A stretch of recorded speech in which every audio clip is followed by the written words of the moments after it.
काली राति रे पाटनागढ़ रे प्रबाद पुरुष जननायक जी कि प्रत्येक ओडिया ओडिया स्वाभिमान प्रतीक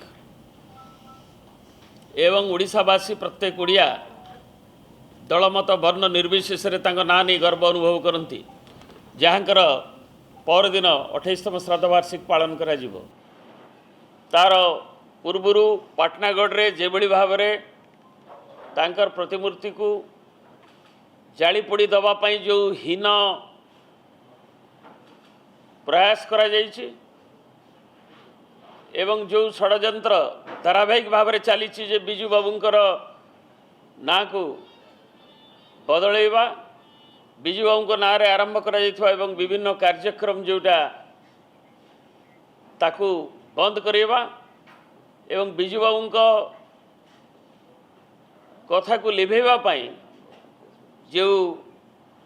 उद्यम ए तार एक प्रतिफलन ताकू आमे तीव्र निंदा करुଛୁ।